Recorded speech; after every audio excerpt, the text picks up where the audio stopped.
In a previous conversation we had, you said something that really rung in my mind, which is that many people who become addicted to things have this feeling that normal life isn't interesting enough. I think that life for humans has always been hard, but I think that now it's harder in unprecedented ways. And I think that the way that life is really hard now is that it actually is really boring. And the reason that it's boring is because all of our survival needs are met. I mean, we don't even have to leave our homes to meet every single physical need, as long as you're of a certain level of financial well-being. If you look at leisure time, for example, so people without a high school education have 42% more leisure time than people with a college degree. My point here is that life is hard now in this really weird way, in that we don't really have anything that we have to do.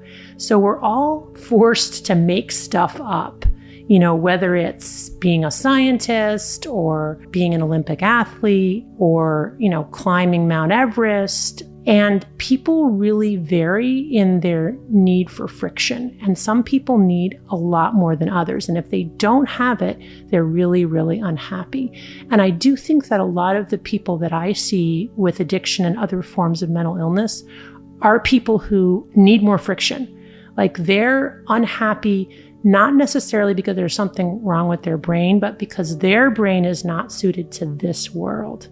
What's so pervasive in our narrative now is like, find your passion, and in a way that's good because it has people out in the world and seeking. But in a way, it can also be misleading in the sense that I think people aren't entirely aware that the world is a hard place and that life is hard and that we're all kind of making it up. To me, one of the most significant findings in neuroscience in the last 75 years is that pleasure and pain are co-located, which means the same parts of the brain that process pleasure also process pain. And they work like a balance. So when we feel pleasure, our balance tips one way. When we feel pain, it tips in the opposite direction. And one of the overriding rules governing this balance is that it wants to stay level. So it doesn't want to remain tipped very long to pleasure or to pain. And with any deviation from neutrality, the brain will work very hard to restore a level balance, or what scientists call homeostasis.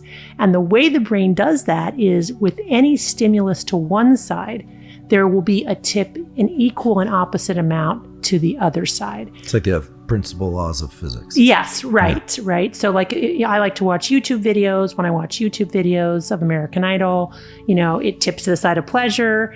And then when I stop watching it, I have a come down, right, which is a tip to the equal and opposite amount on the other side. And that's that moment of wanting to watch one more YouTube video. And here's really the key. If I keep indulging again and again and again, ultimately, I have so much on the pain side, right, that I've essentially reset my brain to what we call like an anhedonic or lacking in joy type of state, which is a dopamine deficit state. The way in which pain can become the main driver is because I've indulged so much in these high reward behaviors or substances that my brain has had to compensate by way down regulating my own dopamine, such that even when I'm not doing that drug, I'm in a dopamine deficit state, which is akin to a clinical depression. I have anxiety, irritability, insomnia, dysphoria, and a lot of mental preoccupation with using again or getting the drug.